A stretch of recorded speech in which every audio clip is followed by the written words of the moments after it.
यह कहानी सारा नाम की एक अमीर घर की लड़की और रोहित नाम की एक मिडिल क्लास लड़की की है। आज सारा के कॉलेज का पहला दिन था।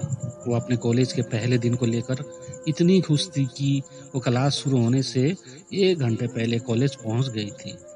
सारा अपने क्लास में जाकर बैठ जाती है। फिर धीरे धीरे सारे स्टूडेंट क्लास आते हैं। कुछ समय बाद टीचर आते हैं और अपना परिचय देते हैं।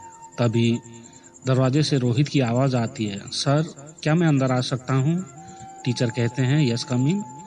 सारा रोहित की तरफ देखती है। रोहित क्लास की आखिरी बेंच पर जाकर बैठ जाता है।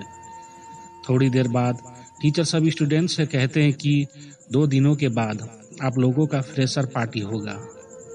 अगर कोई स्टूडेंट प्रोग्राम में भाग लेना चाहता है तो क्लास के बाद ऑफिस में जाकर अपना नाम लिखवा सकता है। रोहित ने सोचा, क्यों ना मैं भी अपना नाम इस प्रोग्राम में लिखवा दूं। रोहित को गाने का बहुत शौक था। उसने अपना नाम सिंगिंग लिस्ट में लिखवा दिया। 2 दिनों के बाद फ्रेशर पार्टी शुरू होती है। सारा भी प्रोग्राम हॉल में जाकर बैठ जाती है। थोड़ी ही देर बाद प्रोग्राम शुरू होता है और कुछ समय बाद रोहित की बारी आती है। रोहित घबराते हुए बेंच पर जाता है और गाना शुरू करता है। रोहित के गाने की आवाज़ सुनकर सारे स्टूडेंट और टीचर उसके गाने की धुन के साथ गुनगुनाने लगते हैं। सारा भी रोहित के गानों को मन ही मन गुनगुनाने लगती है। अगले दिन जब सारा कॉलेज आती है तो वो रोहित के पास जाती है और कहती है, कल तुमने बहुत अच्छा गाया था। तुमने सिंगिंग कहाँ से सीखी? तो रोहित ने जवाब दिया कि मैंने अपने दोस्त से सीखी, और इतना कहकर वहाँ से चला जाता है। सारा उससे और भी बातें करना चाहती थी लेकिन कर नहीं पाई। फिर उस दिन के बाद सारा रोज रोहित से बात करने की कोशिश करती, लेकिन रोहित केवल उसे हाँ और ना में जवाब देकर वहाँ से चला जाता, क्योंकि रोहित जानता था कि सारा उसे पसंद करने लगी है। लेकिन रोहित उसके करीब नहीं जाना चाहता था। उसे पता था कि सारा बहुत अमीर है और मैं एक मिडिल क्लास का लड़का हूँ। हम दोनों के बीच प्यार नहीं हो सकता। मुझे अपनी पढ़ाई पे ज़्यादा ध्यान देना है। अब सारा का कॉलेज में 3 महीने हो गए थे, लेकिन अभी भी सारा को रोहित से बात करने की कोशिश जारी थी। सारा ये जानती थी कि रोहित एक मिडिल क्लास का लड़का है। इसके बावजूद भी वो रोहित को पसंद करने लगी। लेकिन सारा ने कभी भी अपने दिल की बात रोहित को नहीं बताई। एक दिन सारा रोहित के पास जाके कहती है कि आज मेरी कार खराब हो गई है, क्या तुम मुझे अपनी बाइक से मेरे घर तक छोड़ सकते हो? तो रोहित कहता है कि मैं तुम्हें अपनी बाइक पर नहीं बिठा सकता। और किसी ने देख लिया तो क्या कहेंगे? कुछ नहीं कहेंगे पागल। सारा कहती है, मैं कह दूंगी कि हम दोनों दोस्त हैं, तुम डरो मत। रोहित कहता है, ठीक है। रोहित अपनी बाइक लेके आता है। सारा बाइक पर बैठ जाती है। रोहित सारा को लेकर निकल पड़ता है। सारा बहुत खुश थी। वो रोहित से कहती है कि काश तुम मुझे रोज इसी तरह अपनी बाइक पर बिठा कर मेरे घर तक छोड़ने आते। रोहित सारा को कहता है कि ये आखिरी बार है, इसके बाद मैं तुम्हें दोबारा छोड़ने के लिए नहीं जाऊंगा।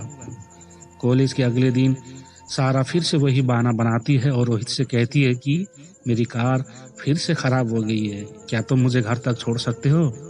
ये सुनकर रोहित सारा को मना कर देता है और कहता है कि मैंने तुम्हें कल ही कह दिया था कि मैं दोबारा तुम्हें अपने साथ नहीं ले जा सकता, तुम ऑटो से चली जाओ। यह कहकर रोहित वहाँ से चला जाता है। सारा को बहुत बुरा लगता है। वो मायूस होकर घर चली जाती है।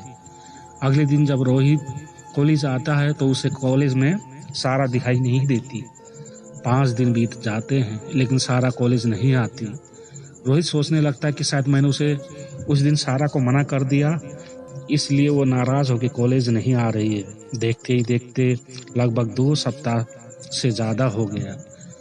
रोहित अब सारा के बारे में सोचकर परेशान होने लगा। फिर बाद में वो अपने आप को कहता है कि मैं क्यों सारा के बारे में सोच के परेशान हो रहा हूँ।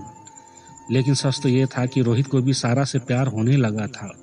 रोहित रोज सारा के घर के पास जाता, लेकिन उसकी इतनी हिम्मत नहीं थी कि वो उसके घर के अंदर जा सके। 1 महीने के बाद मिड सेमेस्टर का एग्ज़ाम आता है। उस दिन सारा एग्ज़ाम देने के लिए कॉलेज आती है। सारा को देखकर रोहित बहुत खुश था। एग्ज़ाम ख़त्म होने के बाद रोहित सारा के पास जाता है और उससे पूछता है कि तुम इतने दिनों से कॉलेज क्यों नहीं आ रही? तो सारा जवाब देती है कि मेरे कॉलेज आने या ना आने से तुम्हें क्या फ़र्क पड़ता है, तुम्हें तो सिर्फ अपने आप से मतलब है और तुमने तो मुझे उस दिन घर छोड़ने से मना कर दिया था।